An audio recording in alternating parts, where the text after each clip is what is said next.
एक गांव में एक गरीब किसान रहता था। वह बहुत ही ईमानदार और मेहनती आदमी था। वह अपने छोटे से खेत में काम करता और बहुत ही खुश रहता था। पूरे गांव में किसान की ईमानदारी के बहुत ही चर्चा थे। उसका एक दोस्त था जो उस गांव के राजा के यहाँ सिपाही का काम करता था। वह किसान से उसके घर रोज मिलने जाता था। एक बार राजा ने अपने दरबार में एक ऐलान किया कि उसके बगीचे में काम करने वाला एक अच्छा सा कारीगर चाहिए जो उसके बगीचे के पेड़ पौधों और फूलों का ध्यान रख सके। राजा का यह ऐलान सुनकर किसान के दोस्त सिपाही ने सोचा कि यही मौका है कि किसान से मित्रता निभाने की। मैं उसे यहाँ बगीचे में काम पर लगवा दूंगा। उसका वह मेरा साथ भी रहेगा एवं किसान का भला भी हो जाएगा। यह सोचकर उसने राजा से कहा कि महाराज, मैं आपके लिए एक ऐसे आदमी को लेकर आऊँगा जो यह काम अच्छे से कर लेगा। तभी राजा ने उस सिपाही को आदेश दिया कि जाओ, कल से ही बगीचे में काम करने के लिए कह दो। उसी वक्त वह सिपाही अपने दोस्त किसान के पास पहुंच गया और उसने किसान को बगीचे के काम की सारी बात बता दी और किसान ने भी काम करने के लिए खुशी खुशी हाँ कर दिया। अगले ही दिन अपने दोस्त के साथ राजमहल पहुंच गया। सिपाही उसे राजा के सामने लेकर गया और राजा ने उस किसान को बगीचे की पूरी देखभाल का काम सौंप दिया। राजा ने कहा, तुम अगर पूरी ईमानदारी के साथ काम करोगे तो तुम्हें 50 सोने की मुद्राएं हर महीने दूंगा।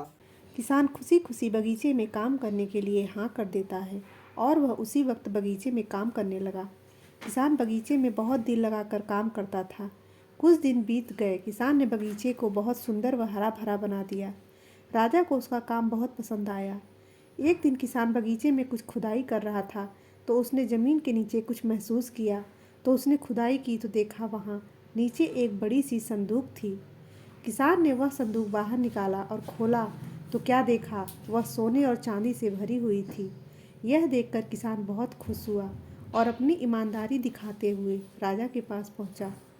राजा किसान की ईमानदारी देखकर बहुत खुश हुआ और उसके साथ वहां गया जहां किसान ने खजाना निकाला था। राजा ने देखा तो कहा, यह खजाना तो हमारे पुरखों का है। हम कई वर्षों से इसे खोज रहे थे। खजाना देख राजा बहुत ही खुश हो जाता है। राजा अगले दिन किसान को पूछता है। तुम्हें क्या इनाम चाहिए? किसान बोला, मालिक, मुझे कुछ नहीं चाहिए। मेरे पास जो भी है मैं उसमें खुश हूँ। राजा उसकी इतनी अच्छी बात सुनकर और खुश हो गया और उसने किसान को अपना मंत्री बनाने का फैसला किया। किसान ने राजा की बात मान ली और मंत्री बन गया। तो दोस्तों, इस कहानी से हमें यह सीख मिलती है कि हमें कभी भी ईमानदारी की राह नहीं छोड़नी चाहिए। हमें अपना काम ईमानदारी से करना चाहिए और लालच में नहीं पड़ना चाहिए, जैसा कि उस किसान ने किया। तो दोस्तों, आज की कहानी हमारी है, आप लोगों को कैसी लगी? ऐसी ही रोचक कहानियों के लिए हमारे सिंह स्टोरीज टीवी को सब्सक्राइब कीजिए, अपने फैमिली और दोस्तों के साथ शेयर कीजिए।